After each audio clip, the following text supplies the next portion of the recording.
Social মিডিয়ায় প্রচার হয়ে গেছিল যে মনিরুদ্দিন ভাই কলকাতা পিজিতে মারা গেছে। সোশ্যাল মিডিয়ায় প্রচার হয়ে গেছিল, কিন্তু আপনাদের দোয়ায়, আল্লাহর দয়ায় 12 দিন পর আল্লাহ আমাকে জ্ঞান ফিরিয়ে দিয়েছে। 12 দিন অজ্ঞান অবস্থায় ছিলাম, তারপরে 13 দিনের দিন আল্লাহ জ্ঞান ফিরিয়েছে।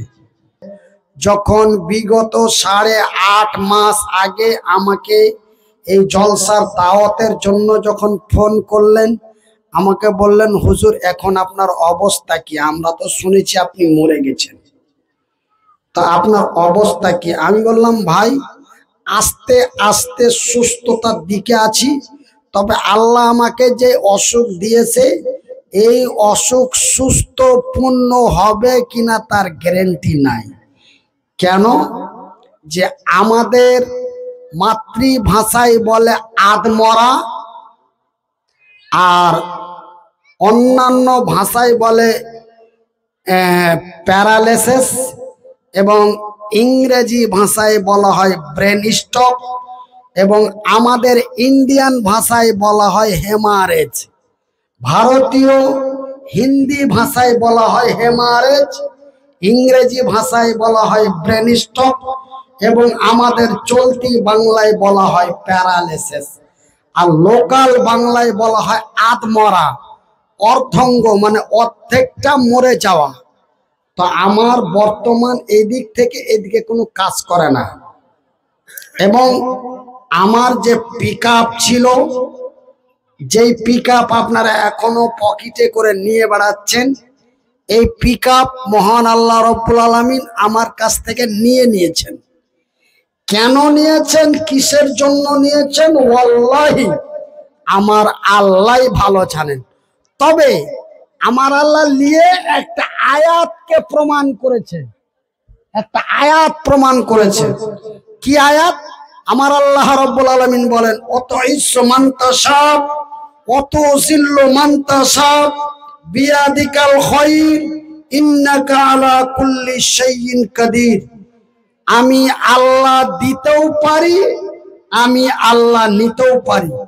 এতটুকুন এই অসহায় মানুষকে আল্লাহ দুটো হাত দেয় নাই, পা দেয় নাই, কিন্তু কণ্ঠ স্বরটা দিয়েছিল, বলার একটা ক্ষমতা দিয়েছিল। সেই ক্ষমতা 16 বছর মানুষের কাছে দেখালাম। 2008 থেকে 2022 পর্যন্ত মানুষকে ফুল পিকআপে দিনের কথা বলে গেলাম, কিন্তু মহান রব্বুল আলামিন আমার পিকআপটা ডাউন করে দিলেন 2022 সালের 28শে নভেম্বর। 2022 সালের 28শে নভেম্বর। যাই বা হোক, আজকার ভাই যখন আমাকে ফোন করলেন, আমি আজকার ভাইকে বললাম ভাই এখন আস্তে আস্তে সুস্থতার মধ্যে।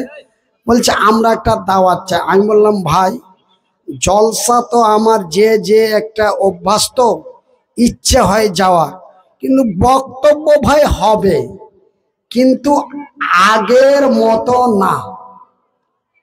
তো আমাকে বললো, আমি বললাম ভাই দেখেন কুলের কথা খুলে বলা এটা হচ্ছে রাসূলের কাজ, তো কুলের কথা খুলে বলা এটা বড় উত্তম কাজ। তো আমি বর্তমান আপনাকে একটা ভিডিও পাঠাচ্ছি, লিংক পাঠাচ্ছি, আপনি বক্তব্যটা শুনেন, কমিটিকে শোনান, আপনি শুনেন, কর্তৃপক্ষকে শোনান, তারপরে যদি সবাই সম্মতি হয় তবে দাওয়াত করবেন, আর না হচ্ছে করিয়েন না। যাই বা হোক, ভিডিও লিংক পাঠালাম, তার একদিন পরে বলছে ভাই আপনি আসেন, আপনার দোয়াটার দরকার, আপনি একজন অসহায় মুসাফির মুহতাজ অসুস্থ মানুষ, আপনি আসেন, আপনি আপনার মতো যতটুকুন পারবেন বলবেন, আমাদের গ্রামবাসী কর্তৃপক্ষ সবাই আপনাকে চাই। আমি এই ডিস্ট্রিক্টের আমার কয়েকজন বড় যোগ্য আলেমের সাথে আমার খুব আপ্যায়ন এবং বন্ধুত্ব। এই লোহাপুরের মাওলানা রিয়াজুল ইসলাম সাহেব, তারপরে আপনার লোহাপুরের ওই আব্দুল হাদি সাহেবের ছেলে আব্দুল আউয়াল সাহেব, এই দুই ভাই আমাকে অত্যন্ত ছোট ভাইয়ের মতো স্নেহ করে ভালোবাসে। আমি তাদের মহব্বতে এবং আমার বড় ভাই এই যে আমার ডান দিকে বসে আছেন, আমার আগে যিনি বক্তব্য দিচ্ছিলেন জঙ্গিপুরের, এই কিছু কিছু আলেমের সম্মানের খাতিরে আপনাদের এই বীরভূম ডিস্ট্রিক্টের আপনার নলহাটি থানার মানুষ আমাকে আপনারা ভালোবাসেন, আমি আপনাদের ভালোবাসি। আপনাদের ভালোবাসার মহব্বতে আল্লাহ বাঁচিয়ে রেখেছেন, জবানটা খুলেছেন। 1.5 বছর জবান বন্ধ ছিল, 1.5 বছর কথা বলতে পারিনি, শুধু মানুষের দিকে তাকিয়েছি আর 2 চোখের পানি ঝরিয়েছি। মানুষের দিকে তাকিয়েছি আর 2 চোখের পানি ঝরিয়েছি, কথা বলতে পারিনি। কথা বলবো মনে করলেই কান্না, এমন অসুখ আল্লাহ আমাকে দিয়েছিলেন যে কথা বলবো মনে করলেই কান্না। তারপরে 1.5 বছর এরকম থাকলো, তারপরে হঠাৎ করে কথা হযরতে মুসা আলাইহিস সালামের মতো কথা তোতলা হয়ে গেল, মুখটা বেঁকা হয়ে গেল।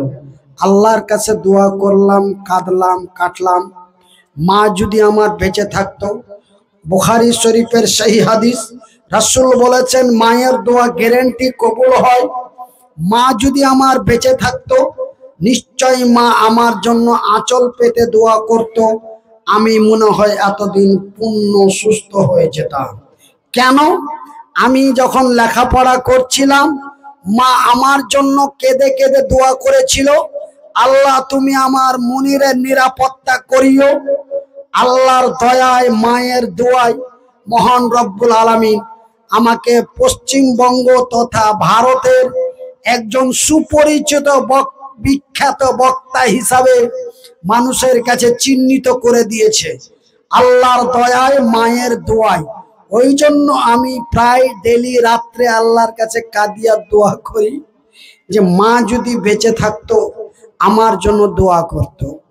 তাই আজকের মা বোনদের বলি, যারা আমার মায়ের মতো বয়সের মা, যারা আমার খালার মতো খালা, মাগো একটু তাহাজ্জুদের সময় গভীর রাত্রে একটু আমার মায়ের মতো আমাকে দোয়া দিয়েন মা, যে আল্লাহ তুমি লোকটাকে সুস্থ করো। বয়স তো বেশি হয়নি, 42-44 বছর বয়স।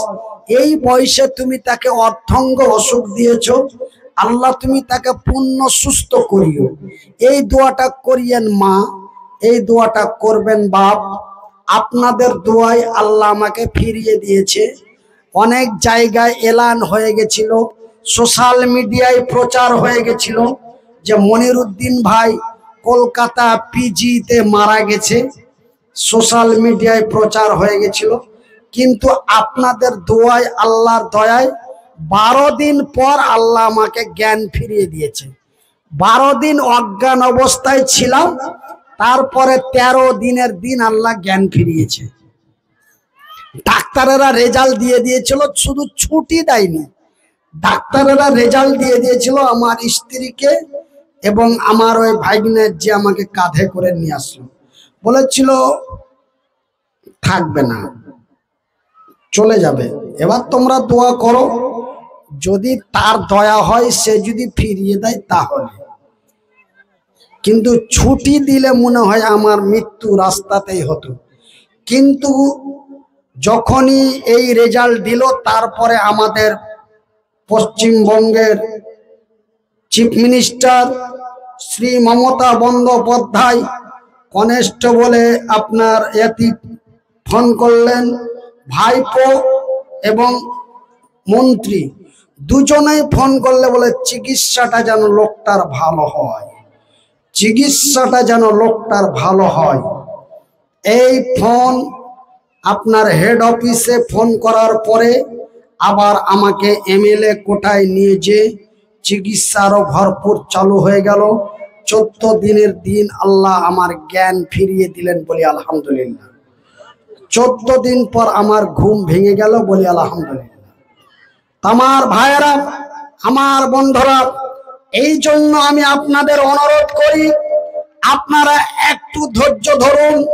যদিও আগের মতো কণ্ঠ সুরে আপনাদের বক্তব্য শোনাতে নাও পারি, তবে আজকে আমি যে কথাগুলো আপনাদের বলছি, আজকে বিশেষ করে আমরা